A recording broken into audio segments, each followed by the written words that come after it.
Quand on aborde la gastronomie, tout est pluralité. Dans une recette, plusieurs ingrédients. Pour les achats, plusieurs commerçants. Dans l'assiette, plusieurs aliments. Alors oui, j'ai voulu définir ce podcast Passion sans modération comme une rencontre entre plusieurs personnalités de la sphère food. Une vraie tablée souriante grâce à laquelle vous passerez, je l'espère, un très bon moment. Le dénominateur commun, ce sont des convictions et une passion dévorante de mes invités pour le métier qu'ils incarnent sans modération. J'anime, ils s'expriment, elles racontent, vous écoutez et nous partageons une table, ensemble. Au menu de l'émission, une conversation 3 étoiles, des interviews aux petits oignons, des confidences épicées. Oui, un podcast vitaminé comme moi. Mais qui suis-je ? Qui est donc derrière le micro ? Je m'appelle Virginie Legrand, je suis chef à domicile depuis 8 ans et je foisonne de créations nouvelles et audacieuses. Et si, aujourd'hui, ensemble, on laissait caraméliser des cuillères entières d'énergie positive ? Allez, venez avec moi dans les coulisses de la foodosphère. On va se régaler ensemble. L'art culinaire est une pierre angulaire de la culture française. La convivialité à table nous nourrit, le dialogue gastronomique nous rassasie. Mes 5 invités incarnent une curiosité et un épicurisme décomplexé. Ils vont parler terroir, bien manger, artisanat et savoir-faire. Aujourd'hui, je reçois au studio Quentin Chapuis, cofondateur de la Fédération française de l'apéritif. Bonjour Quentin. Bonjour. Les Michel, incarnés par Louise Depoix et Lucie Herlin, chef nomade et néo-traiteur. Bonjour les filles. Hello. Bonjour Virginie. Romain Cochery, président de What Wonderful Wine, négociant en vin de Bourgogne, mais pas que. Bonjour c'est Romain. ça. Bonjour Virginie. Et Nathalie Quatrom, qui représente la 4e génération de fromagers, symbole d'une entreprise familiale dans le métier d'affineur. Bonjour Nathalie. Bonjour Virginie. Le programme vous met l'eau à la bouche. C'est parti pour une heure de confidence très gourmande. Alors moi je commence avec Quentin. Pour toi, tu dis que l'apéro c'est comme une religion. Est-ce que tu nous expliques ce que ça veut dire ? C'est une très bonne question. Non, mais quand on dit que c'est une religion, c'est que ça fait partie intégrante de notre vie. L'apéro, c'est des moments de convivialité, c'est des moments de plaisir et de partage avec ses proches, avec ses amis, avec sa famille. Et ça fait partie du quotidien. Alors, on ne prend pas forcément l'apéro tous les jours, mais on peut presque le prendre tous les jours, mais différemment. L'apéro du lundi, c'est pas le même que l'apéro du jeudi, vendredi ou samedi. Alors, c'est quoi la différence entre l'apéro du lundi et l'apéro du vendredi ? Et l'apéro du samedi ? Moi, je suis plutôt. Moi, je suis même apéro le dimanche soir. J'aime bien. C'est quoi ? C'est la bien quantité ? le dimanche. Il y a la quantité, il y a combien de personnes, jusqu'à quelle heure. Enfin, il y a plein de variables. Mais après, un apéro, c'est d'abord des bons produits, des gens qu'on apprécie. Oui, en général, parce que tu essayes de pas les empoisonner. Oui, et puis, non, mais quand je dis des bons produits, c'est aussi des produits qui ont du sens, c'est des produits qu'on aime bien. Alors voilà, justement, pour passer un bon moment. Tes produits, les produits de la Fédération française de l'apéritif, sont sourcés comment ? Donc nous, on a des boutiques, on a 7 boutiques un peu partout en France, on a 3 à Paris, une à Lille, une à Lyon, une à Strasbourg et une à Boulogne-Billancourt à côté de Paris. Et donc c'est des épiceries ou des épiceries et bars dans lesquels on vend que des produits français et artisanaux pour l'apéro. Donc dans une FFA, il y a à peu près 450 produits, moitié liquide, moitié solide, on va dire. Et on essaie d'avoir un peu tout ce qu'on peut imaginer pour l'apéro. Donc ça va des produits très classiques, comme des charcuteries, des fromages, des tartinables en tout genre, donc tartinables de la mer, tartinables pâté terrine rillette, beaucoup de tartinables de légumes, à vin, bière, des spiritueux, des vieilles liqueurs, beaucoup de boissons sans alcool aussi. On a plein de choses sympas, des ginger beer, des toniques artisanaux. Ce qui est sympa, c'est qu'il y a une offre hyper chouette qui s'est développée depuis pas mal de temps. Donc à chaque fois qu'il y a des nouveaux produits ou des nouvelles catégories qui émergent sur l'apéro, on est très curieux, donc on Alors, essaie par de exemple, les goûter. j'ai vu qu'il y avait beaucoup de vins sans alcool qui se créaient. Ça commence à rentrer dans votre catalogue ? Ouais, on suit pas mal de projets depuis un certain temps. Il y a des choses intéressantes, il y a des choses moins intéressantes gustativement. C'est vrai que nous, on essaie de toujours garder le côté et l'angle festif quand on sélectionne des produits, parce que l'apéro, c'est quand même un moment festif. Donc, mais pour le coup, il commence à y avoir des choses intéressantes qui se développent. Il y a aussi des produits qui sont pas forcément des produits désalcoolisés, mais des produits des catégories différentes, mais qui sont des choses assez chouettes à l'apéro. Je pense au kombucha, au kéfir, les toniques artisanaux aussi. Il y a des choses super. Donc, on va dire que l'apéro, c'est hyper dynamique. Il y a tout le temps des nouveautés qui sortent. Il y a beaucoup d'innovations, il y a beaucoup de nouvelles choses. Il y a beaucoup de gens qui, comme c'est un instant de consommation qui est assez important dans la vie des gens, il y a plein de gens qui essayent de créer des choses ou d'adapter des choses qui existent pour l'apéro. Et juste question toute bête, dans vos boutiques, vous avez aussi des assiettes, des plateaux pour mettre les apéros. Vous avez des verres Oui, on vend aussi des produits dérivés. Depuis le début, on vend des produits dérivés autour de l'apéro. Donc on a des limonades, enfin et pareil, on les fait tous en France. Donc on a des planches à saucisson, on a des couteaux, on a des verres. L'année dernière, on a développé une petite assiette. Je ne l'ai pas prise avec moi, mais c'est une assiette avec un petit bol au milieu qui est intégré. Donc en fait, tu peux mettre ton tartinable au milieu, puis autour, tu peux mettre du pain, tu peux mettre des petits toasts, des petits chips, des choses sympas. Donc ouais, on essaye d'aller un peu au-delà de juste les produits.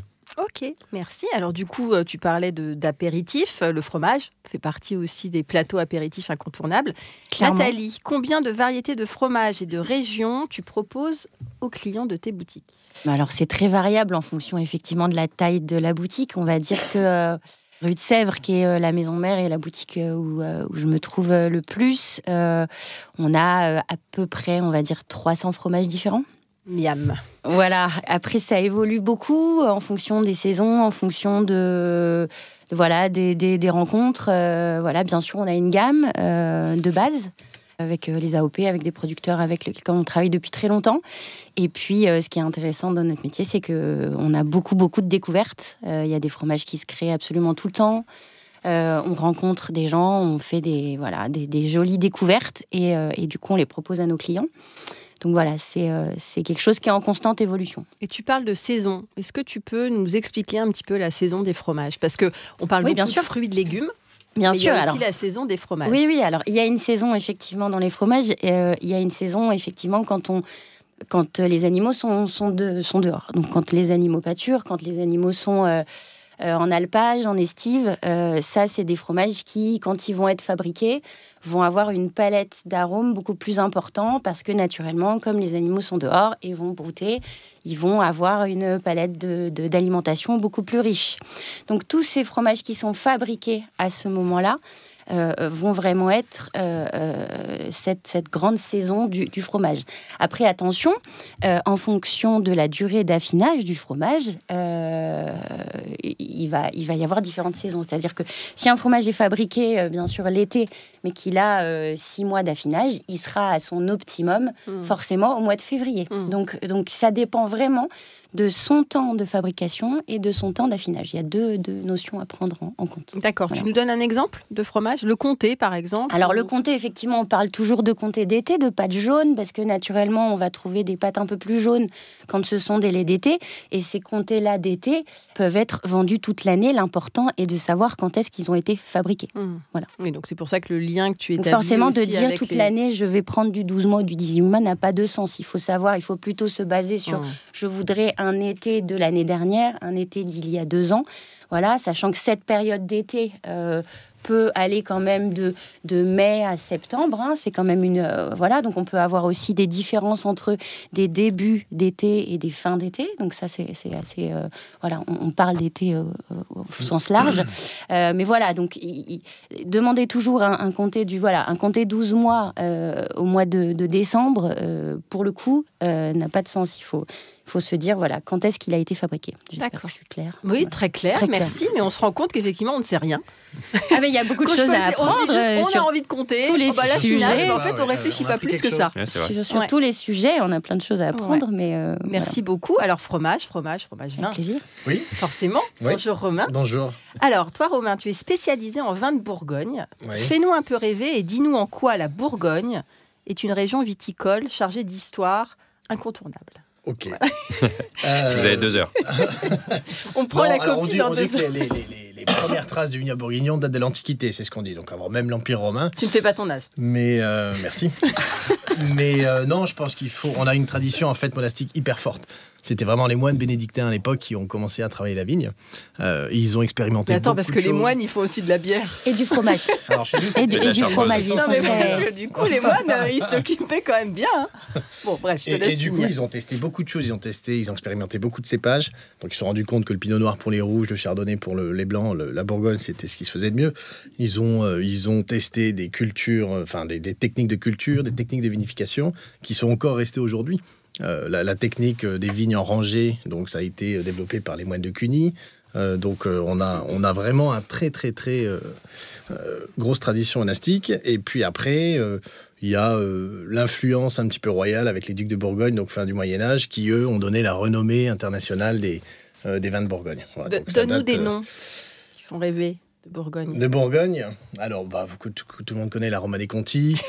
Moi, j'aime beaucoup. J'en ai tout le temps dans de manière, on peut partir dans tous les dans sens. mes Mais j'aime étagères. beaucoup les Volnay, les Pommards, la Tâche, les Meursault, les Corton Charlemagne, les Chambertin Claude Bèze. Ouais, ça c'est Voilà. Donc, on a c'est une pas mal gamme. ça sur des plateaux apéritifs. C'est des beaux apéros. Ah, C'est très beau. des beaux apéros. Voilà. Donc, on a 84 appellations. D'accord. En Bourgogne, il y a plus de 4000 vignerons. Donc, en fait, il y a un travail colossal à faire pour trouver les bons vins et les bons vignerons. Alors, Et ce qui est difficile, en fait, en Bourgogne, on ne peut pas dire j'aime un Mercurey, j'aime un Meursault. C'est vraiment j'aime le Mercurey de tel vigneron. J'aime le Meursault de tel vigneron. c'est ça aussi qui est hyper complexe, c'est de faire le lien entre la production viticole et l'identité du vigneron. Parce qu'en Bien fait, sûr. la culture dépend aussi de sa personnalité et de son œil, finalement, sur les vignes. C'est hyper complexe, en fait. Il y a une mosaïque de climat qui a été définie à l'époque déjà par les moines bénédictins. Et le climat, c'est vraiment un terme qui est lié à la Bourgogne. Le climat, c'est une parcelle de vigne qui a une typologie, une géologie, une exposition particulière. Donc déjà, à l'époque, ils l'avaient compris, qui fait que ça va donner des caractéristiques à ce vin. Et donc, ces climats, en fait, sont, quand vous traversez la Bourgogne, délimités par des clos. Donc, c'est tous les murs en pierre que vous voyez, ou des haies naturelles. Mais c'est compliqué parce qu'un climat, je sais pas, on prend Mercurey les Perrières, par exemple, c'est un climat, il peut être détenu par 8 vignerons, 10 vignerons, 15 vignerons. Donc, c'est-à-dire qu'au sein de cette même parcelle de vigne, vous allez avoir l'essence du terroir qui est là, il l'avait compris à l'époque. D'ailleurs, la classification du 155, nous, elle a été faite par rapport à la qualité des vins et pas au prix en Bourgogne. Mais tous les Mercurey auront en fait la pâte du vigneron, la vinification qui sera différente. Donc c'est hyper compliqué. Et en termes de concurrence, je te donne la parole après, Nathalie. En termes de concurrence, comment ça se passe? Parce que tu dis, voilà, la parcelle, le climat, plein de vignerons, l'identité. Comment ils se démarquent, en fait? Ça m'a toujours assez fasciné, ça. Comment ça se passe entre eux? C'est-à-dire Est-ce que ils dialoguent entre eux ou ils se tirent dans les pattes? Comment ça se passe? Non, il y a quand même un dialogue. C'est pas, il y a une concurrence certes. Après, il y a vraiment une pyramide, c'est-à-dire qu'il y a les grosses maisons que tout le monde connaît, voilà. Donc sans prendre parti là-dessus, mais qui font du bien puisqu'ils font rayonner la Bourgogne. On nous connaît grâce à eux. Et après, derrière le rideau, il y a tout un tas de vignerons qui marchent très bien. Mais le vin de Bourgogne, il y a le vent en poupe, que ce soit en France ou à l'étranger. Donc c'est-à-dire que beaucoup à l'export. Même le vigneron lambda qui va avoir 3-4 hectares de vignes, il va réussir à vendre ses vins relativement facilement. Ça commence à changer. Donc, non, il n'y a pas de concurrence déloyale en tout cas. D'accord. Voilà. Merci Romain. Nathalie, tu avais une question? Oui, non, je voulais juste faire un parallèle parce que il y a beaucoup de choses en commun entre effectivement le vin et le fromage sur, en fait, à partir d'un même produit de base, donc que ce soit le raisin ou le lait, on arrive à faire une telle diversité de produits différents. C'est fascinant. Et c'est assez fascinant. Et donc, effectivement, il y a plusieurs choses qui rentrent en ligne de compte. Mais effectivement, le terroir et la main de l'homme sont deux éléments qui vont, du coup, façonner le produit de base et en faire cette multitude de produits différents qu'on va trouver à la fois dans les vins comme dans les fromages. Voilà, on a c'est le beaucoup triangle, d'histoires en commun. Le terroir, l'homme, et puis le climat beaucoup en Bourgogne, puisque c'est du monocépage. Donc en fait, d'un millésime à un autre, on a des vins qui peuvent être vraiment radicalement différents. Merci. Alors, la main de l'homme, la main de la femme aussi. Parce que vous êtes néo-traiteur. Donc, vous transformez, vous créez. C'est quoi un néo-traiteur? Alors, un néo-traiteur, on est tous sans savoir. On sait tous que le mot néo veut dire nouveauté. Donc, je crois que on n'a pas révolutionné le traiteur avec Louise et avec les Michel, mais par contre, on souhaite inculquer une nouvelle philosophie à tout ce qui va concerner les différents maillons de la chaîne de restauration. Donc, à travers notre nouvelle philosophie, on se veut des restauratrices et des traiteurs libres. Donc, libres dans nos emplois du temps, libres dans nos prises de décision, libres dans nos choix. Donc ça, c'est un vrai premier point de cette nouvelle philosophie. Il y a aussi une nouvelle philosophie qui va s'inscrire dans une collaboration, une vraie collaboration entre tous les acteurs, mais qui n'est pas une collaboration comme celle qu'on connaît, parce qu'on souhaite évidemment et toujours aller à l'humain, vers l'humain et travailler pour l'humain. Donc ça c'est un peu les 3 piliers, je pense, de ce qu'on définit aujourd'hui comme notre nouvelle philosophie du traiteur. Et on aime bien se dire qu'on se veut être des néo-mamies avec Louise, parce que les Michel, c'est avant tout le prénom de nos 2 grands-mères. Donc sur ça, on n'a pas un storytelling qui est immense, mais l'idée est vraiment de vouloir revenir à l'essentiel dans la cuisine qu'on propose, dans les rapports humains qu'on met en place, que ce soit avec nos fournisseurs, les producteurs avec qui on travaille quotidiennement, les cuisiniers, les cuisinières, les serveurs, les serveuses, les fournisseurs, les prestataires avec lesquels on travaille, mais évidemment aussi le client final.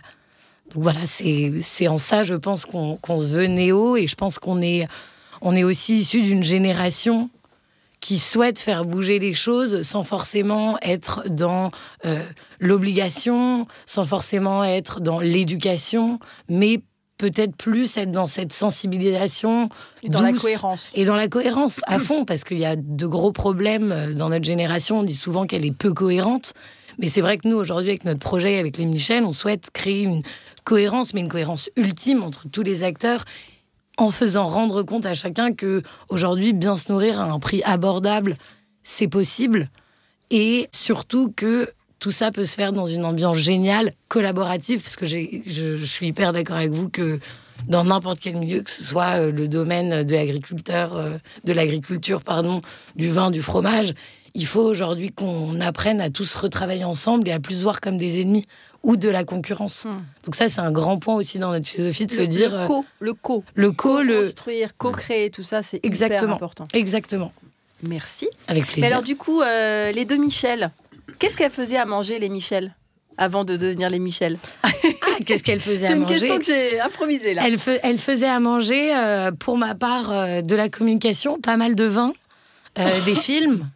Et il y a 4 ans, une des Michel, Lucie, elle s'est dit qu'elle voulait passer des verrières au perché de l'Élysée-Montmartre où elle bossait, au sous-sol d'une cuisine en bas de la rue des Martyrs, et elle a adoré. Et elle est encore là. Et pour Louise, je la laisse prendre le micro. Hello à tous. Louise, la 2e Michel, du coup, qu'est-ce qu'elle faisait à manger avant? Elle recevait déjà beaucoup de gens autour de ses tables, mais de manière très familiale et conviviale avec tous les copains, parce que j'ai été élevée dans la bonne bouffe et dans le partage, dans le vin. J'ai des parents fans de pinard, de fromage et d'apéro. Donc voilà, puis après j'ai eu un parcours hyper classique, école de commerce. Puis il y a un jour où je me suis dit, mais en fait j'ai envie de partir très très très très loin de mon pays. Et je suis partie 1 an au Liban en me disant, on verra ce que ça va donner, en 2019. Et puis là, je suis tombée dans la marmite du Liban et j'y suis restée 3 ans et demi. Et au bout de ces 3 ans et demi, j'étais déjà dans l'entrepreneuriat à Beyrouth, avec tous ces merveilleux entrepreneurs qui l'ont vraiment dans le sang. Et j'ai décidé de rentrer à cause de la malheureuse crise économique, financière et tout ce qui va autour dans ce pays, mais qui m'a donné je sais pas comment vous dire, une force en moi de faire vraiment quelque chose qui me plaisait, où je me réveillais tous les matins et je me disais, faut que je vive ce jour comme si c'était le dernier. Donc, pas rester dans ce que je faisais avant. Et donc, j'ai décidé de partir pareil, un peu comme Lucie, du jour au lendemain. Je me suis dit, OK, qu'est-ce que je vais faire? Il y a un seul truc qui me fait kiffer dans la vie, c'est la cuisine. C'est rassembler des copains autour d'une table. C'est partager un repas avec mes parents. Donc, je crois que c'était assez évident. Et je suis partie faire un CAP cuisine pendant 1 an, où j'organisais un petit concept de dîner chez moi à Paris, où les gens venaient et ça me motivait. J'avais ma petite carotte pour préparer mon CAP que je faisais en ligne avec l'atelier des chefs. Magnifique formation. Mais fallait que j'ai quelque chose pour un objectif. Et je savais pas exactement ce que je voulais en faire. C'était plus une blague. Et puis, nos chemins se sont recroisés avec Lucie par des amis en commun. Et on s'est dit, mais on va arrêter, en fait. On va arrêter de s'emmerder la vie. En fait, tout est évident. Tout était évident. Mais c'est vrai, c'était très évident. Et c'était marrant parce que c'était évident pour tout le monde, sauf pour nous. Exactement. Donc, les fameuses œillères. Exactement. Et en fait, quand on a commencé à discuter, on s'est rendu compte que les Michel, c'était une évidence dans notre philosophie de la vie, dans notre façon de vouloir prendre action quotidiennement et prendre action aussi dans la rencontre de l'humain, dans l'acceptation de l'inconnu et dans le fait aussi de vraiment se dire, comme Louise le disait, vivons un peu chaque jour comme étant le dernier. Et ça, je pense que ça fait aussi complètement partie de notre néo-philosophie de se dire, en fait, on n'a pas le temps d'être malheureux, donc allons-y et faisons des choses qui nous font marrer. On n'a pas le temps d'être patient, en fait. Faut y aller. Il faut savoir être patient dans nos métiers, quels qu'ils soient, parce que le fromage demande du temps, le vin demande du temps, l'apéro peut durer longtemps. Ouais. Non, mais la cuisine demande du temps. La cuisine demande du temps. Entre donc le produit brut et ce qu'il y a dans l'assiette du client, exactement, ça prend du temps aussi. Exactement. Donc, on apprend à travailler sur notre patience parce qu'on a toutes les deux, mais je pense que tous autour de cette table, un point commun qui est certainement l'hyperactivité. Donc, la patience peut être compliquée, mais c'est vrai qu'on l'apprend avec la cuisine. Mais par contre, on ne veut pas attendre de bien faire les choses et on ne veut pas attendre de laisser passer des rencontres et des beaux humains, quoi. Donc on y va à fond tous les jours. Merci beaucoup les filles. Quentin, alors moi j'ai vu qu'en 2022, j'adore, je ne l'ai pas encore acheté mais ça ne saurait tarder, vous avez édité le dictionnaire de l'apéro. Alors on l'a pas édité, c'est Hachette qui l'a édité, nous on l'a écrit. Petite maison Hachette. Ce qui était déjà du boulot. 200 définitions, j'ai vu, 200 définitions pour tout savoir sur l'apéritif. Moi j'ai envie que tu me donnes 3 définitions. Des anecdotes ou des choses qui sont drôles. Des trucs. Non, alors, en fait, c'est vraiment l'apéritif au sens large et c'est un peu la manière dont on conçoit l'apéritif avec la FFA. Ce livre, par exemple. Donc il y a vraiment 200 définitions et on l'a écrit par ordre alphabétique, donc de A à Z. Et ça va des produits pour l'apéro, mais aussi à des grandes figures de l'apéro, à des trucs un peu plus légers, des billets d'humeur qu'on a écrits on a fait le semainier de l'apéro. Tout à l'heure, on parlait de quel jour sont bien pour l'apéro. Donc on a fait le semainier de l'apéro. Qu'est-ce qu'on a fait d'autre comme chose marrante? Tu dis les figures emblématiques de l'apéro. Ouais. Bah alors, par exemple, on a interviewé Alexandre Ricard, donc le patron de Pernod Ricard, mais pas sur ses produits, sur l'histoire de son grand-père, Paul Ricard, donc, qui a inventé le Ricard. Donc on a passé, c'était le jour où la Russie a envahi l'Ukraine, on a passé 1 heure assez privilégiée avec Alexandre Ricard, qui nous racontait ses souvenirs d'enfance avec son grand-père, Paul Ricard, qui était un grand monsieur de l'apéritif, il faut le reconnaître. Qui aime le Ricard ici? Moi, j'adore. Moi aussi, j'adore. Ouais, moi, je peux me laisser. Alors, j'adore. Donc, c'est vraiment l'apéro au sens large. Et la façon dont on a appréhendé ce projet, c'était vraiment de se dire que c'est l'apéritif avec un grand A, comme un art de vivre à la française. Donc, mais on parle aussi, et d'ailleurs, on ne parle pas que de l'apéritif français, parce que il y a un gros dossier sur l'apéritivo, il y a un dossier sur les mezzés. Enfin, l'apéritif, c'est assez méditerranéen comme façon d'appréhender, comme moment de partage. Et voilà, donc c'est un super beau projet. On a écrit ça pendant 1 an, le soir et le week-end, avec Arnaud et Paul, mes associés. Et on a eu la chance d'être édité chez Hachette, qui est une très très belle maison avec des éditeurs absolument géniaux, Stéphane et Fanny, des gens qu'on apprécie énormément et qui nous ont en plus laissé très libre de faire tout ce qu'on voulait. Donc bon, parfois ils nous engueulaient parce que ça allait pas assez vite et que si on voulait que le livre sorte, il fallait se dépêcher un peu, mais c'était de bonne guerre et non, c'était vraiment un projet génial. Combien de pages pour faire 200 définitions avec des histoires? Ouais, c'est un beau pavé. 340, je crois, comme ça. Ouais, non, c'est un gros pavé, ouais. Mais franchement, c'était un projet vraiment génial et moi, jamais dans ma vie, j'aurais pensé que j'écrirais un bouquin. Donc ça fait beaucoup rire ma femme, tout le monde se fout de ma gueule quand je dis que je suis auteur. Et quand même de compiler aussi. Ouais, mais c'était génial. Enfin, c'est un projet, on a pris vraiment beaucoup de plaisir. C'était un gros projet, mais c'est de la créa, donc aussi. Oui. Donc, puis, après, et nous, à notre échelle, on a juste écrit les textes, c'est-à-dire que après il y avait tout le travail d'édition pour faire le livre, l'illustration, les photos, la mise en page, tout ça. Mais c'est vrai que ce qui était sympa, c'est que pas pour toutes les définitions, mais une grosse partie, à chaque fois on se disait sur ce sujet-là qui est la personne la plus experte. Et donc il y avait un gros travail documentaire à chaque fois. Et donc on a interviewé énormément de gens sur différents sujets. Donc ça nous a permis de rencontrer... C'est une richesse énorme, en fait, de rencontrer... Oui, puis nous, si ça tenait qu'à nous, je pense qu'on aurait fait 18 tomes, mais ça faisait moins marrer nos éditeurs, pour le coup. Et d'où ça vient, cette volonté? Tu faisais quoi avant, Quentin, avant d'être... Moi, j'étais déjà dans la gastronomie. Avant, j'ai bossé 4 ans pour Valrhona, qui est une boîte qui fait du chocolat, que certains d'entre vous connaissent peut-être. Et je m'occupais du marché canadien pour eux, donc j'étais basé à Montréal pendant 4 ans. Et j'ai développé Valrhona pendant 4 ans. Je me suis vraiment éclaté, avec une super équipe, vraiment un produit... magnifique, vraiment magnifique. Mais j'avais toujours eu envie d'entreprendre, donc je me suis dit, je sentais que c'était un peu le moment. À l'époque, je n'étais pas marié, j'avais pas d'enfant, donc je me suis dit, c'est un bon moment pour faire le saut dans le vide et lâcher la rampe du salariat. Et donc, c'était il y a 10 ans, maintenant, presque. Bravo, ouais. Bravo. Je rajeunis pas tout ça. Alors, tu parlais justement de Canada, d'export. Depuis peu, tu exportes ? Absolument, ouais. Romain, comment ça se passe ? Là, je crois que tu pars bientôt loin. Ouais, je vais à Shanghai et à Taipei le mois prochain, ouais. Alors en fait, l'idée, c'était vraiment de développer le marché français. C'est toujours l'idée première, avec un support de vente qui est le site internet, qui a été lancé il y a 1 an et demi. Et j'ai toujours eu en tête l'export. Bon, déjà parce que la renommée des Bourgognes à l'export est plutôt forte. Et puis, c'est ce que je sais faire de mieux. C'est-à-dire, moi, j'ai habité 8 ans à Shanghai, j'ai beaucoup voyagé. Et donc, c'est un réseau que j'ai travaillé depuis très longtemps. En fait, pour faire court, j'étais en région parisienne. J'ai déménagé avec toute la famille il y a 2 ans pour vraiment faire décoller la société. Et on a des bâtiments, donc du coup, à Savigny-les-Beaunes, des entrepôts. Et c'est grâce à ces entrepôts qu'on a pu avoir un numéro d'assise au niveau des douanes et du coup faire de l'export partout dans le monde. D'accord. Voilà. Donc la plupart des distributeurs que je trouve, alors c'est essentiellement des gens que je connais depuis longtemps, qui ont plusieurs business, dont gastro et vin. Et du coup, ça a commencé récemment, puisque j'ai ouvert le premier pays, le Danemark, en novembre. Voilà. Donc on a commencé par le Danemark. Là, j'ai ouvert Taïwan il y a 2 mois, donc j'y vais le mois prochain. J'ai des rendez-vous sur la Chine, donc Shanghai. Voilà. Donc l'idée, en fait, c'est à la fois d'aller là où les grosses maisons ne sont pas forcément présentes, puisqu'ils n'ont pas besoin de moi, et de sélectionner en amont les vins, les vignerons qui ont besoin de quelqu'un pour les exporter. Super. Voilà, donc je fais tout de A à Z, c'est vraiment de l'achat, je stocke, je fais. Parce que j'ai eu la chance de visiter ton entrepôt, ouais. Donc j'ai vu effectivement les cartons qui maintenant est plein. J'imagine. Donc, c'est ça. Ouais, c'est une super. C'est un bel axe de développement. Ouais. Et en fait, c'est un axe de développement. Encore une fois, j'ai vraiment. L'idée première, c'est la France, mais ça demande beaucoup d'investissement en temps et financier pour faire vivre un site internet.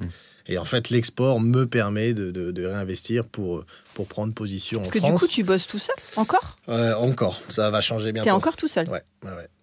Ah ouais. Ça va bientôt changer. Ouais. Et on a commencé aussi en France les CHR. Voilà. Donc notamment les restaurateurs, puisque ça donne du récurrent. Voilà. Le problème du site internet, quand le SEO n'est pas encore très, très, très élevé, c'est qu'on n'a pas de récurrent. On ne sait pas en fait sur quel pied danser. Donc stratégiquement, c'est pour ça. On a un petit peu... on s'est adapté. Voilà. Très bien. Mais c'est encourageant, c'est bien. Ouais. Bravo. Merci. Nathalie, alors, j'ai envie de parler de Marie, ta maman. Oui, allons-y. Qui est devenue MOF fromager en 2000. Donc c'était la première ? En fait, c'était la première fois que le concours des meilleurs ouvriers de France ouvrait une classe fromagerie. Super. Et cette année-là, il y a eu 4 meilleurs ouvriers de France, dont effectivement ma mère, qui était la seule femme de cette promotion. Voilà. Et comment donc, ça se passe, du coup, le MOF fromager ? L'épreuve écoute, moi j'ai 17 ans, mais je me souviens de ma mère qui bosse comme une folle pendant 1 an, qui n'arrête pas,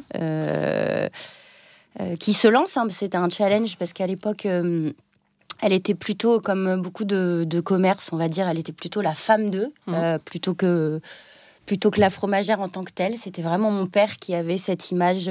Déjà, c'est sa famille à lui qui était fromager. Et puis c'est vrai que c'est lui qui était assez engagé dans le métier, assez connu et reconnu. D'ailleurs, avec une espèce de... finalement, il a pas voulu, lui, tenter le concours, une espèce de fierté, quelque chose. Donc, elle s'est dit, moi, j'y vais. Quel symbole. Oui, et donc elle a bossé comme une folle. C'est plusieurs épreuves. Il y a des présélections, il y a des préparations fromagères, il y a une dissertation, il y a une épreuve finale qui est un très gros buffet à monter. Et donc, ça, tu le sais à l'avance ? Elle le savait à l'avance ? Alors on savait. Donc il y a le thème. Donc le thème, c'était la pyramide des saveurs. Et donc donc elle avait fait des supports en plexiglas. Et je me souviens que dans notre salon, pendant 1 an, elle voilà. Et en fait, elle s'entraîne à monter ses supports pour qu'ils aient là. Et donc en fait, à positionner ses fromages. J'ai vraiment ce souvenir-là. Et donc grosse émotion parce qu'effectivement, quand sont annoncés les 4 lauréats, il y a ma mère dedans, donc la fierté absolue, mon père. Et donc là, en fait, c'est très rigolo parce que toute l'attention se tourne vers elle. En plus, comme c'est tout bascule. Tout bascule, c'est extraordinaire. Toute l'attention va vers elle. Et puis voilà, elle est, comme c'est la première femme, beaucoup de médias, beaucoup de voyages, beaucoup d'étrangers. Et voilà, et les choses s'accélèrent à partir de là. Génial. Et un développement aussi des boutiques derrière plus important. Et toi, qu'est-ce qui a fait que... Donc là, tu avais 17 ans. Est-ce que déjà, tu savais que tu voulais être dans cette succession-là ou pas Non, ça a mis un peu plus de temps. Moi, j'ai pas eu de pression. Alors, j'ai grandi derrière le comptoir, on va dire. Donc, très vite, J'ai gagné mon argent de poche en bossant avec mes parents. Mais voilà, une implication très forte. Je les ai vus travailler beaucoup toute leur vie. Voilà, un peu d'hésitation quand même. Donc, études. Après, j'ai travaillé 6 ans chez Heineken, en marketing. Je me plaisais à fond. J'ai trouvé ça extraordinaire. Et puis, j'avais quand même une petite voix derrière moi qui me disait, dans ma tête, qui me disait... Et si ? Et si ? Et donc, je me suis dit, il faut quand même que j'écoute cette voix et quand même, j'essaye. En fait, je me suis dit, faut pas que je le regrette une fois que j'aurai 40 ans. Non, j'ai 40 ans maintenant. Et tu ne regrettes pas ? Je ne regrette pas. Et donc, voilà, il y a 14 ans maintenant, je démissionne et je dis à mes parents, bon, bah voilà, j'arrive, je fais 1 an. Et si, et si au bout d'1 an, je vois que ça me plaît pas, mais au moins, j'aurai pas de regrets. Et puis, je pense qu'au bout de 2 mois, je sais que je reste. Voilà, donc ça va très vite. Voilà. Et donc là, aujourd'hui, ton rôle au sein de la fromagerie 4 hommes ? Alors, on va dire que donc on a 5 fromageries. On reste quand même très très proche de nos équipes. On est encore, on s'organise petit à petit. Moi, je suis beaucoup sur la rue de Sèvres, effectivement. Et puis après, je prends ma part sur la communication, sur les ressources humaines aussi. J'aime bien, j'essaye de... Mais je passe encore beaucoup de temps en boutique, voilà, qui est quelque chose que j'apprécie beaucoup. Donc voilà, je suis encore très opérationnelle. Je fais beaucoup de buffets, de plateaux, de voilà, tout. T'as encore, tu mets la main à la pâte. Oui, encore. J'aime ça. Vraiment, je pense que j'aurais du mal à être toute la journée. C'est une vraie volonté. Voilà, exactement. Après, j'arrive à équilibrer les choses pour que ça soit super chouette. Bravo. Merci. Les Michel, moi j'aimerais que vous définissiez votre cuisine en 3 mots. Alors notre cuisine, elle est simple. C'est une cuisine qui est fraîche, c'est une cuisine qui est faite maison et c'est une cuisine qui est locale. Ah, on a 4 mots. Fraîche, maison, locale. Ah, locale. 3 mots. T'as dit simple ? Non ? Si, t'as dit c'est... pardon. Mais c'est pas grave, on peut faire 6 mots si tu veux. C'est simple. Ah oui, d'accord, dans la manière de définir ta cuisine. Exactement. Donc, tu disais fait maison, local et fraîche. Ouais, donc, tous nos produits sont frais. On n'a rien de congelé. On a tout. On cuisine tout avec Lucie. Vous faites même votre pain ? On fait même notre pain maintenant. On a notre propre levain. Aventure passionnante dans laquelle nous nous sommes lancés très récemment, qui nous a pris des mois et des mois d'études parce que c'est très compliqué de faire du pain. Mais c'est incroyable, quand on tombe dans la marmite, on ne peut plus s'arrêter. Donc fraîche, évidemment, tout est cuisiné avec Lucie, donc ça demande beaucoup d'énergie. Mais la veille ou le jour même, qu'il y ait 100, 200, 300 personnes ou 5 personnes, tout est fait vraiment la veille. Donc voilà, ensuite, faites maison, tout est fait maison. Le pain, nos tartes, nos pâtes... à part évidemment tout ce qui va être vin, fromage, on travaille avec des artisans qui font les choses bien et qui répondent à nos critères. Et local, on essaye de se sourcer le plus localement possible. Donc on travaille en semi-direct ou en direct producteur sur à peu près tout. Donc pour les fruits et légumes, on travaille en semi-direct avec Broco, qui travaille qu'en direct avec chacun des producteurs. Donc on n'est pas sur du A pour B, on ne peut pas commander la veille pour le lendemain à minuit. Donc c'est aussi une organisation, mais on est obligé de commander par exemple le lundi pour le mercredi ou pour le jeudi. Donc c'est que du A pour B, A pour C, A pour D. Donc voilà, pareil sur tous les autres éléments avec lesquels on travaille, notamment pour la viande, on travaille en direct avec un éleveur boucher qui est dans le Perche, sans appellation particulière, parce que ça aussi c'est un point dont on pourra reparler, notamment avec vous tous. On serait intéressé d'avoir vos avis sur la question, mais non, on n'est pas tanké sur... on ne veut pas travailler qu'avec du bio, que des gens qui font de la haute valeur environnementale, etc. On s'en fiche un peu de tout ça, enfin on s'en fiche pas, mais c'est pas le plus important. Et le plus important, c'est de rencontrer avec des gens avec qui on a créé une histoire, avec qui on crée une histoire, avec qui, de près ou de loin, on a un petit lien. Et vous partagez la même philosophie, donc exactement, humaine. Nous, on a envie de bosser avec des gens avec qui on se marre, qui ont un vrai respect de leur métier, des gens avec qui ils travaillent, notamment dans la politique de rémunération de leurs employés. Ça, c'est aussi quelque chose dont on pourra parler, mais c'est pas le sujet maintenant. Et voilà, et dans notre cuisine, il y a aussi un vrai point, c'est sensibiliser nos clients en créant du lien avec eux au travers du repas, que ce soit des clients en B2B ou des clients en B2C. Voilà, on a une vraie implication. On demande à nos clients, notamment en B2B, de pouvoir intervenir 4-5 minutes sur voilà, pourquoi on fait ce travail, comment on travaille. Et dans le B2C, c'est pareil. Je vais vous donner un exemple très concret. On faisait un mariage en Touraine il y a quelques mois cet été avec Lucie. Et on a pour habitude de sourcer, peu importe le lieu où on va, tout autour, dans un rayon de 30 km autour du lieu où on est. Donc, c'est des mois et des mois de sourcing derrière nos ordinateurs, à passer des coups de téléphone, à aller sur place rencontrer les producteurs, les maraîchers, les éleveurs avec qui on travaille. Et typiquement, on a fait un mariage en Touraine de gens qui vivent là-bas à l'année.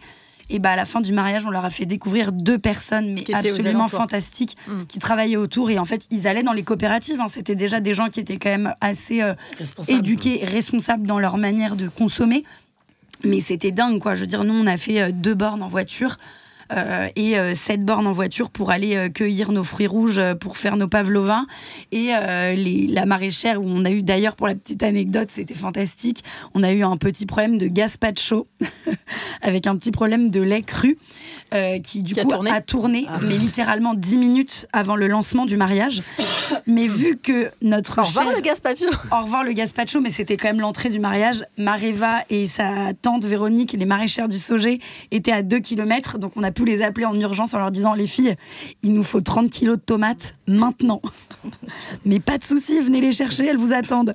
Et on a pu refaire un gazpacho en 10 secondes 30 pour l'envoyer pour le repas. Mais voilà, pour la petite anecdote, c'est quelque chose qui est vraiment important pour nous, de se rendre compte que, en fait, on vit tellement dans nos petites habitudes. Parfois, on regarde même pas juste à côté de chez soi, mais nous, les premières, avant d'être en cuisine, on allait au marché, mais on se rend pas compte qu'il y a des coopératives, des AMAP, des milliers d'artisans autour de chez nous qui font des choses absolument incroyables. Et on va toujours à la facilité. Et je pense que ça, avec Lucie, c'est vraiment quelque chose qui nous permet de recréer du lien avec nous-mêmes, avec nos clients, et de sensibiliser les gens sans être moralisateur. Et j'insiste là-dessus parce que chacun fait comme il peut avec ce qu'il a. Mais voilà, on se sent un peu ce devoir d'expliquer les choses, de sensibiliser. Ouais, et puis surtout, à travers notre cuisine, je crois qu'on essaie aussi d'avoir une vraie résonance quant à la philosophie qu'on exprime au début, où en fait, la définition de notre cuisine, on la veut pas dans un storytelling bullshit ou menteur, on la veut simple, comme Louise le disait. Le frais, c'est la santé. Le maison, c'est nos grands-mères qui nous ont appris à nous servir de nos mains et à voir comment on réalisait à partir de produits de terroir, de produits locaux, de produits frais, de produits de saison, des choses délicieuses, mais simples, encore une fois. On va pas... personnellement, moi, je suis issue de la bistronomie dans le cursus que j'ai suivi en termes de formation dans le restaurant dans lequel je bossais. Donc oui, il y avait des complexités dans les assiettes que j'aime reproduire. Mais l'idée, c'est quand même de faire des choses délicieuses avec des choses simples.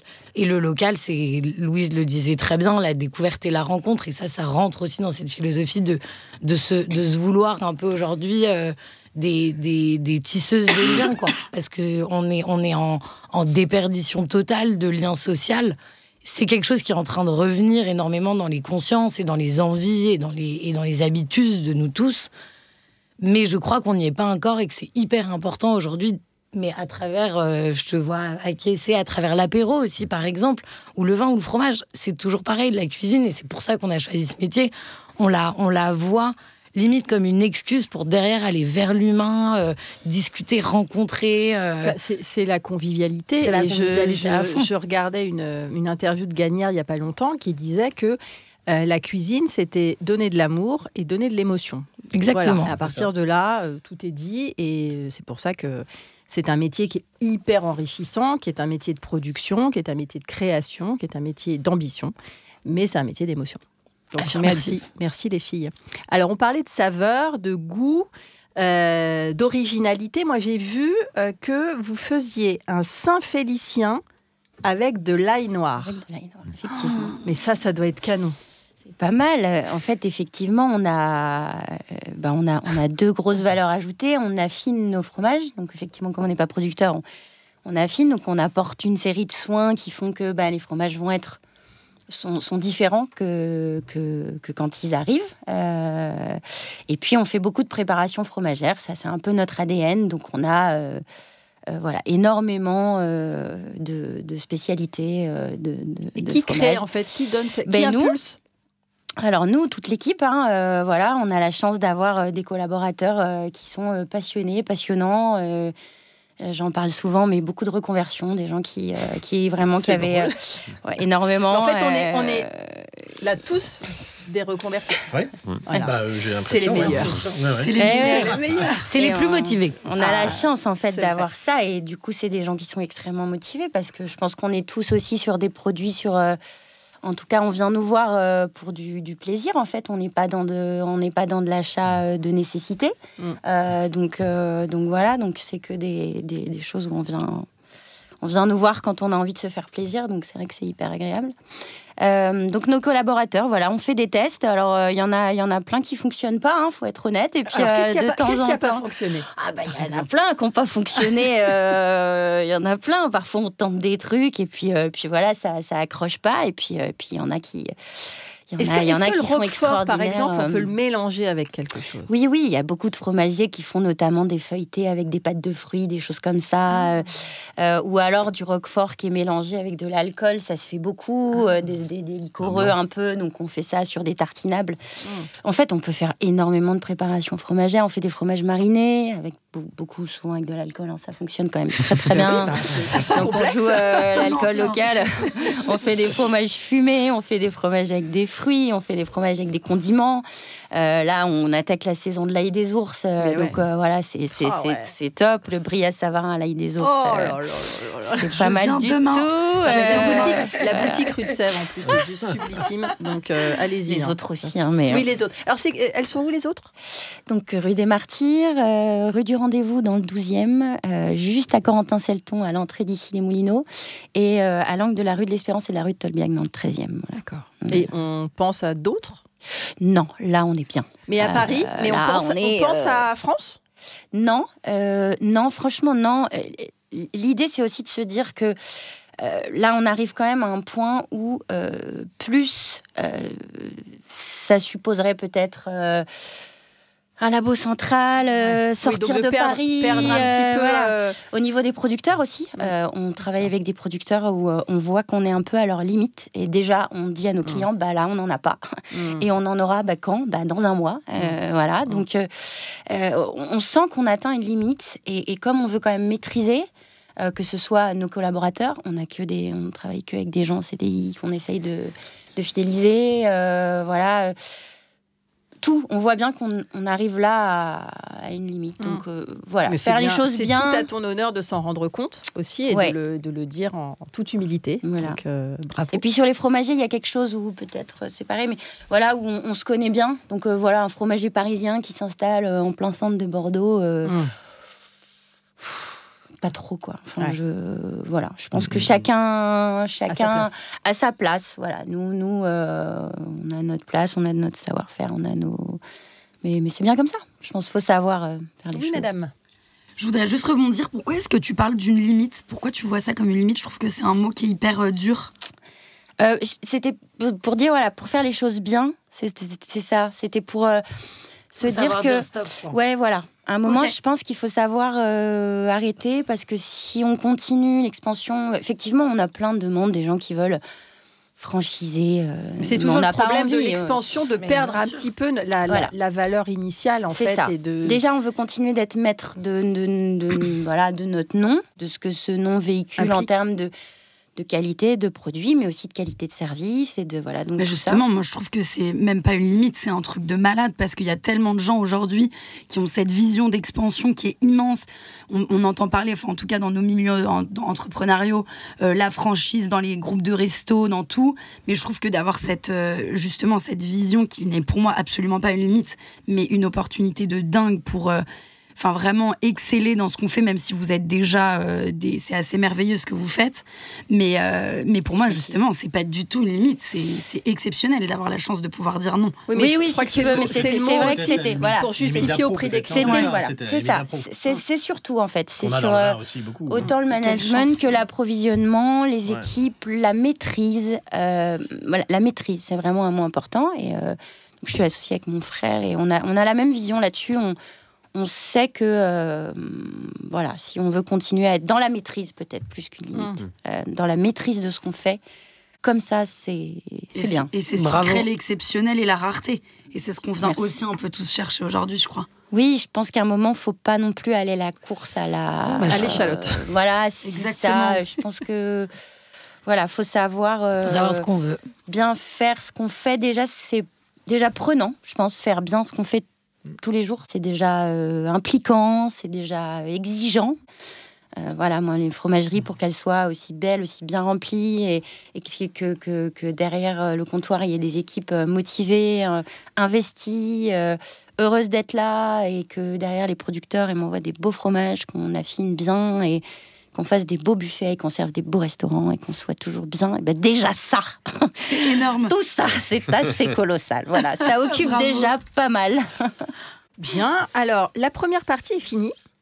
On passe à la deuxième. Ah, et la deuxième, vous ne savez pas ce que c'est. Ah non ? La deuxième, ce sont des petites questions que je vous pose à vous tous. Donc, on commence. Quel est le plat régional ? Alors, toi, tu n'as pas le droit de dire la Bourgogne. Voilà, ça déjà, tu es exclu d'office. Le plat régional auquel vous ne pouvez pas résister. Ça, c'est pas fort. Enfin, mieux c'est France. Après, ça peut être un plat typique, porteur d'une identité culinaire. Voilà, où vous vous dites. Une bonne raclette. D'accord. Très bien, on valide la raclette. Moi, c'est un miaccio bruch. C'est des pizzas de mon village en Corse et c'est impossible d'y résister. Très bien. Au bruch. Moi, c'est le gratin dauphinois, c'est mon péché mignon. C'est assez. Alors moi, je pose toujours la question, au gratin dauphinois, pas de fromage, on est d'accord ? Ah bah non. On est d'accord. Ok, merci ceux qui m'écoutent. Il n'y a pas de fromage. Voilà. Nathalie ? Bah, moi, je peux rejoindre, effectivement... moi, je suis assez team fondue en ce moment. Donc, voilà, j'ai quelque chose où... Donc, fondue savoyarde ? Bah, bien sûr, bien sûr. Parce que moi, je suis plus team fondue bourguignonne. Fondue bourguignonne, ouais. Au vin rouge. Au vin rouge. Ouais. Putain, plutôt qu'à la graisse. Ouais. Non, bah, moi, après le gros blanc, il faut quand même le citer, je prendrais plus les briques. Je sais pas si c'est quoi le gros blanc ? C'est l'escargot des vignes, l'escargot de Bourgogne. On appelle le je gros ne savais blanc. Pas. Ah, je pense que quelque chose. Voilà, aussi. je pense qu'on ne savait pas. Si, tu savais, Quentin ? Ah, voilà. Bon, ça peut faire des tailles assez colossales. D'accord. Et donc, du coup, les briques, les sud briques de la France, ouais. Puisque ça me rappelle mon enfance. Ma grand-mère faisait ça beaucoup. Donc, c'est vraiment un plat que j'apprécie beaucoup. Qu'est-ce qu'on met dedans ? T'as plusieurs choses. Brique classique à l'œuf, t'as la brique pomme de terre. Donc, c'est vraiment ce qu'on appelait le plat du pauvre. Voilà. Mais qui est très bien. Bah, bien sûr. Voilà. Avec un petit morceau de... À quel âge tu mangeais ces briques avec ta grand-mère pour manger pour boire du meursault En toute simplicité. C'est dans le biberon, le meursault en Bourgogne. C'est ça. 15 ans. Brique meursault. Très bien. Ce qu'il y a toujours dans votre réfrigérateur. Toi, tu vas du vin. Ouais, une bouteille de blanc. Et du fromage, beaucoup de fromage. Ouais. J'ai toujours un Citeaux ou un Bria Savarin, toujours qui traîne dans le frigo. Ouais. Bria Savarin, effectivement, Monsieur. très light. Super. Et de la charcuterie. Ouais. Bien. Bon, ben moi, sans grand mystère, effectivement, je gave mes enfants de fromage. Mais alors, de produits laitiers en toute... voilà. Donc, c'est-à-dire de la crème crue, beaucoup de yaourt, du fromage blanc, voilà, un peu de charcuterie aussi. Enfin, voilà, on va dire que une alimentation gourmande, voilà. Les filles ? Bah moi, j'ai envie de dire, en tant que cuisinière, j'ai peu de choses périssables dans mon frigo parce que je suis rarement chez moi. Donc, j'ai évidemment du fromage, mais j'ai aussi les délicieuses confitures de mon père. Ah, d'accord. Papa fait de la confiture. Papa se prend de plaisir à faire de la confiture. Qu'est-ce qu'il fait comme confiture ? Il fait des confitures toujours de saison. En allant chercher chez son producteur au marché les cajots de fruits abîmés. Bien sûr. Donc en fait, il fait en fonction de ce qu'il a. Et là récemment, on était sur citron, cardamone et orange, verveine, quelque chose comme ça. Ah oui, donc c'est un peu élaboré en plus. Ouais. Il se les utilise dans nos desserts. Trop bien. Très bien. C'est excellent. Et moi, dans mon frigo, j'ai toujours mon levain. Pas très très loin pour faire un peu de pain. Mais ça, c'est récent. Et pareil, je crois que j'ai toujours un morceau de fromage. Et quand je repasse chez papa-maman, je prends toujours du fromage et toujours un bout de charcuterie. Je crois que c'est aussi toujours dans mon frigo. Et toi, Quentin ? Bah ouais, fromage charcuterie, clairement. La petite bouteille de blanc aussi pour l'apéro improvisé. Et non, j'ai une femme qui aime beaucoup les cornichons. Donc si j'ai pas de cornichons dans mon frigo, c'est synonyme de gros problèmes. Cornichons qu'on peut faire maison. Alors, j'ai jamais essayé. C'est très bon. Paul, mon associé, a essayé une fois. Mais on n'en trouve pas beaucoup. Transcendant. Difficilement. Je crois qu'il avait un peu loupé l'assaisonnement. Mais non, mais il y a des très bons cornichons français qu'on aime bien. Donc, bien sûr. Tu peux te servir de la saumure des cornichons pour faire des pickles en tout genre. Ouais, je sais. Non, mais pickles, j'aime beaucoup, moi. C'est aussi des trucs que j'ai dans mon frigo. Ouais. Du pickles de carottes ou d'oignons rouges. Tu peux faire des pickles de pâquerettes. Là, je viens d'essayer. J'ai cueilli quelques pâquerettes dans mon jardin et je suis en plein test. Et ça a l'air excellent. J'ai un balcon, mais je vais planter des pâquerettes sur mon balcon. Non, mais t'en trouves partout, dans les parcs, partout. C'est la saison. Alors, troisième question. Quel est le plat de brasserie pour lequel vous êtes monomaniaque? Disant, je vais dans une brasserie, forcément, je teste ça pour voir comment c'est fait, parce que j'adore. Moi, je suis très tartare. Très tartare et pied de cochon. Ouais. Oh, ouais. Surtout à 5h du matin, en sortant d'after, c'est... Ouais. Mais le tartare de bœuf, j'aime. Je suis très... Et on le prend pas n'importe où. Hein. Bon, alors, je le prends beaucoup à Dijon, à Beaune, mais c'est vrai qu'il faut des endroits qui soient vraiment spécialisés. Qualitatif, bien sûr. Au couteau, évidemment. Ouais. Mais bien sûr. Moi, j'aime beaucoup de choses, mais les blanquettes de veau, moi, je suis en train de me perfectionner là. Tu fais sur ma blanquette. Ah, ta blanquette. Mais du coup, je reteste. Voilà, certaines, bien sûr, sans farine, coagulation de jaune d'œuf, dans une crème crue, un peu de coriandre et tout. Donc, du coup, Voilà, mais en fait, plus je me perfectionne, plus du coup je trouve les autres moins bonnes. Mais bien sûr. Voilà, donc c'est ça le petit problème. Ouais. C'est vrai que ça, c'est quand même un plat que j'aime beaucoup. Moi, je crois que c'est la saucisse purée avec un très très bon jus de viande fait maison. Et j'arrive à avoir pas mal l'œil sur là, il y a un petit peu de fond de veau dedans. J'aime la saucisse purée avec le vrai bon jus de viande. Moi, je crois que c'est des éternels ravioles du Dauphiné. Incroyable. J'adore. En gratin, en sauce, à la crème, à la ciboulette, ce que vous voulez, tant qu'elles sont bien cuites, c'est bon. Moi, choucroute, moi. Et les saucisses purées aussi, peut-être en numéro 2, mais choucroute, choucroute, ouais. Choucroute. Je suis alsacienne, ça me parle. C'est vrai. Choucroute, c'est dingue. Ouais. Bonne choucroute. Ah ouais. Effectivement. Mais en plus, il y a 1000 choucroutes. Enfin, c'est un peu comme le gratin dauphinois. Moi, je suis assez monomaniaque, mais il y a 1000 gratins dauphinois différents selon qui l'a fait. Mais la choucroute, il y a une infinité de choucroutes. Comme le bœuf bourguignon. Ouais. On dit qu'il y a autant de bœufs bourguignons que de familles bourguignonnes. Il y a des recettes. Alors, du coup, je dévie là. La recette, alors on a les gougères. Qu'est-ce qu'on a? Le patrimoine culinaire de la Bourgogne. Les œmerettes. On a les œmerettes, on a le bœuf bourguignon, on a le coq au vin, on a le poulet Gaston Gérard, qui est la spécialité de Dijon. Les nonnettes, effectivement, si on part un peu dans le sucré, là, qui sont fourrés, marmelade, généralement, c'est quoi? Abricots, cassis. On a le pain d'épices. C'est pas mal, on est bien en Bourgogne. On est bien, jambon persillé. Jambon persillé, Ils font ça, en fait, ils cuisent le jambon dans une sauce au vin blanc avec de l'ail. Ils mettent de la gélatine. T'as été à la Cité internationale du vin? Alors, je suis allé à celle de Beaune, qui est très bien. Très bien. Pas celle de Dijon? Dijon, j'y suis allé, j'ai été un petit peu déçu. Mais il faudrait que j'y retourne. C'était au tout début. Mais Beaune, ça vaut le coup. Ouais, on est vraiment un voyage, on est immersif dans les vins de Bourgogne, c'est hyper éducatif, hyper ludique, c'est vachement bien. Bien. Alors, petit moment confidence. Je vous lis un extrait qui va sûrement vous parler beaucoup et vous allez anticiper la question, bien sûr. Donc moi, je suis une ancienne prof de lettres, donc j'adore les mots et j'adore évidemment Proust. Donc je vous lis un passage de Proust. Mais quand d'un passé ancien rien ne subsiste, après la mort des êtres, après la destruction des choses, seule, plus frêle mais plus vivace, plus immatérielle, plus persistante, plus fidèle, l'odeur et la saveur restent encore longtemps comme des âmes à se rappeler, à attendre, à espérer, sur la ruine de tout le reste, à porter sans fléchir sur leurs gouttelettes presque impalpables l'édifice immense du souvenir. Quelle est votre Madeleine de Proust? C'est la tarte aux abricots de ma grand-mère en Ardèche. Ça, c'est... ça parle. Irremplaçable, inoubliable. Ouais, elle est décédée il n'y a pas longtemps en plus, donc ce souvenir, c'est... Comment s'appelait-elle? Elle s'appelait Françoise. Françoise. Et je passais tous mes étés en Ardèche, dans un petit village qui s'appelle La Louvet, à côté d'Annonay. Et ça, c'est un poil perdu quand même, les vergers dans ce coin-là. Il y avait vachement plus d'abricots à l'époque, mais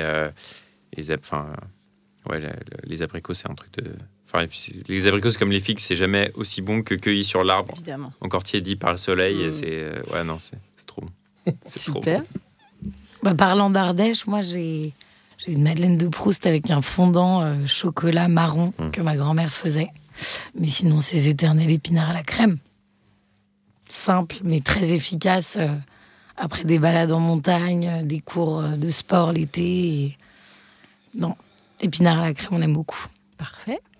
Moi, j'en ai 2. C'est le porc au chou de ma grand-mère maternelle. Mais alors ça, je peux mourir pour ce plat. Et le bœuf carotte de ma maman. Top.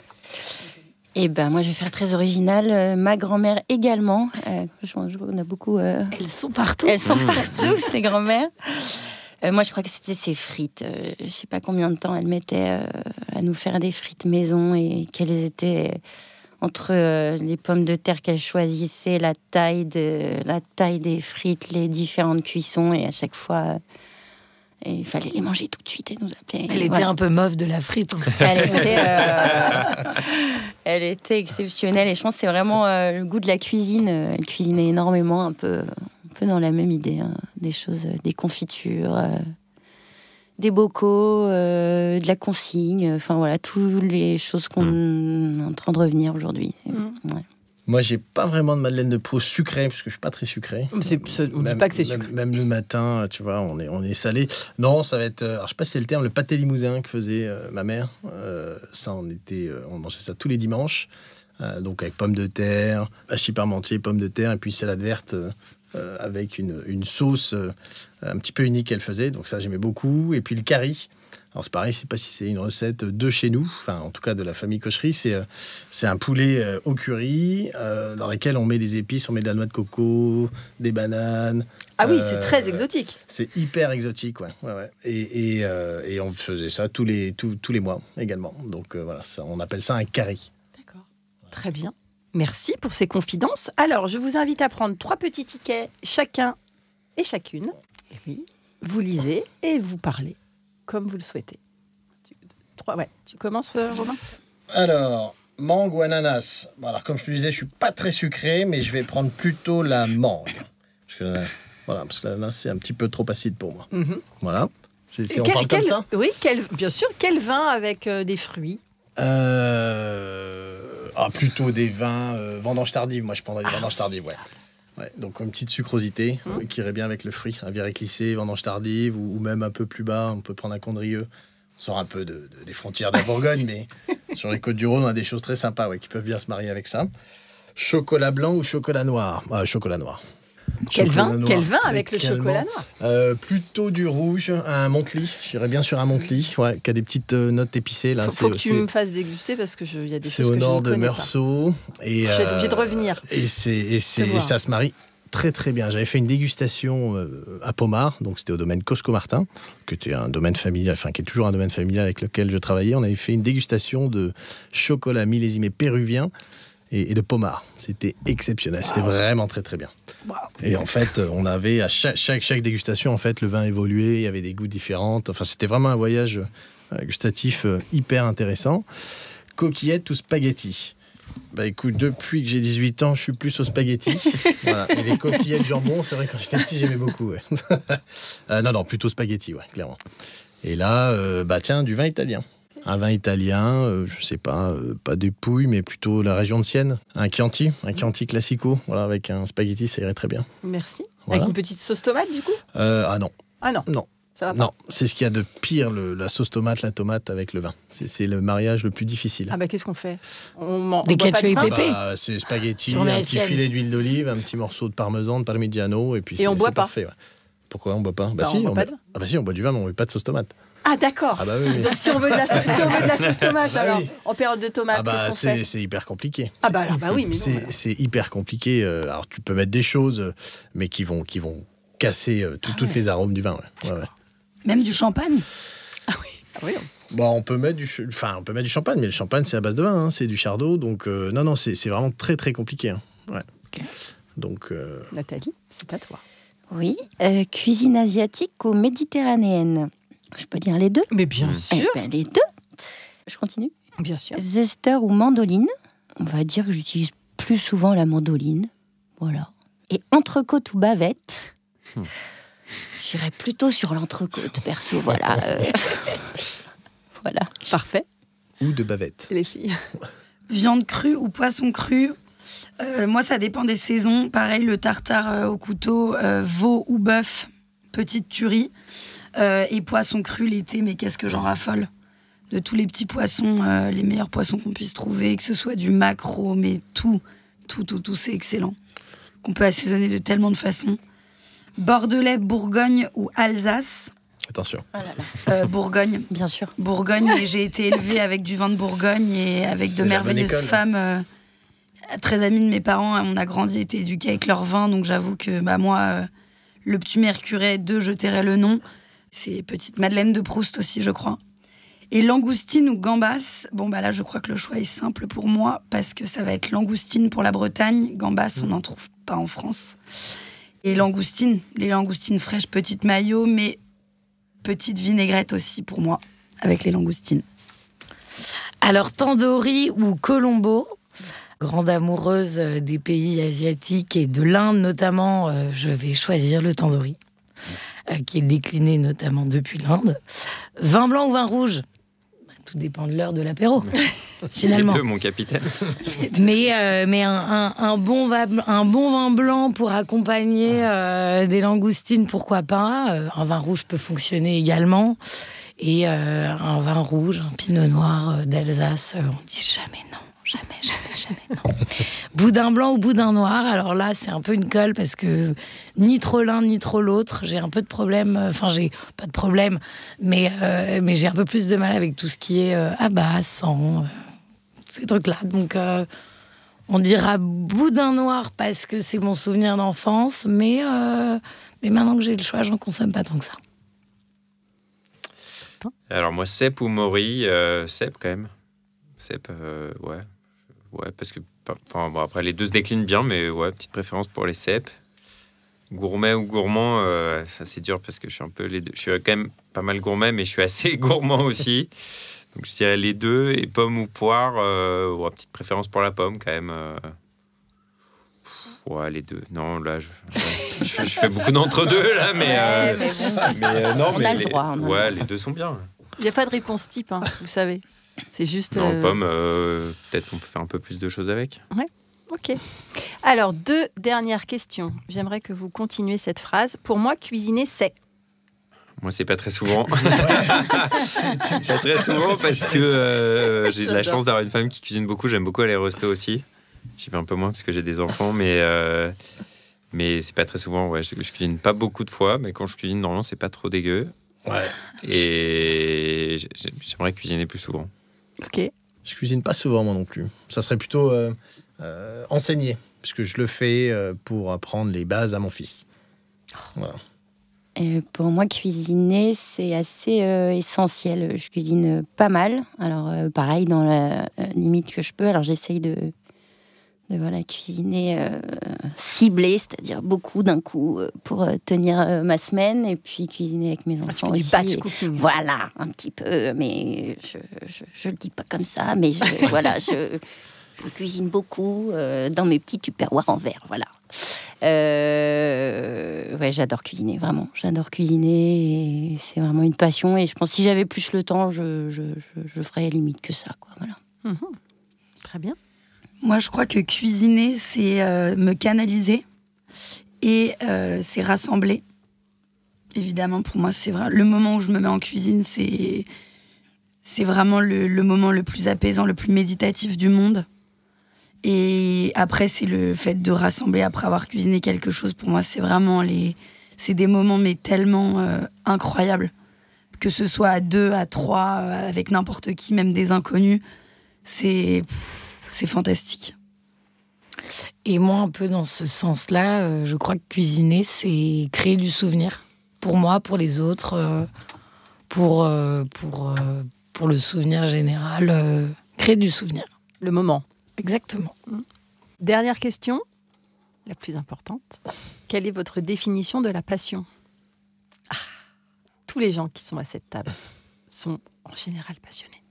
Donc j'aime avoir votre définition de la passion. C'est un peu quelque chose qui accapare à peu près toute notre énergie, tout notre temps, nos ressources parfois aussi, aussi bien humaines que financières. Oui, faut le dire. Ouais, c'est ça, ouais. Ouais, puis on repousse les limites. On repousse les limites. La passion fait qu'on est hyper résilient et on va toujours plus loin. Et puis, de bon cœur, même si c'est difficile, quoi. Donc, c'est vraiment ce qui nous habite. Après, il peut y avoir une limite à la passion, il faut savoir la définir. La canaliser. La canaliser. Mais on ne ferait pas ce qu'on fait si on n'était pas passionné des gens avec lesquels on travaille et puis des produits qu'on vend, clairement. Moi, je crois que la passion, c'est le fait d'oser suivre son instinct en permanence. Parce qu'on a un peu oublié, on nous a un peu contenancé dans des trucs où il fallait suivre certaines voies, être dans certaines normes. Et j'y vois rien de péjoratif, mais je pense qu'on nous apprend un peu moins à suivre nos envies, suivre nos instincts. Et la définition même de la passion, je crois que c'est ça, c'est d'avoir peur de rien, d'y aller, et d'oser, vraiment. Être passionné, c'est oser vivre sa passion et suivre ses envies. Moi, je crois que la passion, c'est un mode de vie. C'est le point central de nos vies. Et puis, on essaye de trouver un équilibre dans tout ce qui nous rattache à notre propre vie, à notre propre passion. Autour de ça, donc soit nos métiers. Moi, c'est la cuisine et la voile. J'avoue que c'est un truc qui dans ma mentalité, dans la manière dont ma vision du monde, la manière dont je projette ma vie, je crois que ces deux choses-là, mais je m'en rends même plus compte, en fait. Je crois que c'est une passion, c'est vraiment devenu un mode de vie. C'est beau.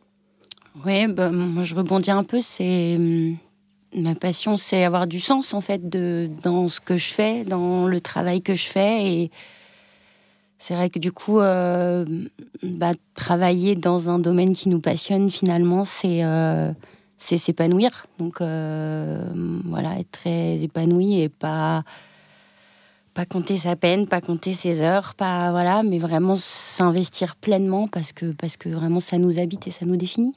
Merci. Alors, je vais conclure. Oui, on est obligé de se quitter. Ah non, je suis désolée. Les saveurs, les valeurs, la main de l'homme, l'éloge de l'artisanat avant tout, beaucoup de cohérence dans vos discours très percutants. Autour de la table, 5 reconvertis passionnés, engagés, dont l'hyperactivité n'est plus approuvée. La gastronomie fédère, sans aucun doute, elle émeut, elle nourrit les interactions sans tricher. Merci à vous 5 pour cet échange si enrichissant. Merci Romain. Merci Virginie. Merci Nathalie. Merci Virginie. Merci Louise. Merci Virginie. Merci Lucie. Merci Virginie. Merci Quentin. Merci Virginie. Et à très vite pour de nouvelles aventures radiophoniques. Ça y est, notre rencontre prend fin. Merci à tous mes invités d'avoir accepté mon invitation et d'avoir joué le jeu de la sincérité et de l'authenticité. Merci à vous d'avoir suivi nos échanges. J'espère que ce podcast, Passion sans modération, a nourri votre curiosité et qu'il vous a donné faim. J'ai aimé, en effet, mettre en lumière toutes les personnalités qui contribuent à faire de l'alimentation et de la gastronomie une pierre angulaire de notre beau pays et de notre art de vivre. Alors, on se donne rendez-vous au prochain épisode ? Pour prolonger l'expérience gourmande, retrouvez moi et mon univers sur mon site communique-passion.fr. Créons-nous prochainement un rendez-vous dans votre cuisine pour un menu qui nous ressemble à l'occasion d'un événement qui vous rassemble. Vive le fait maison et vive la passion!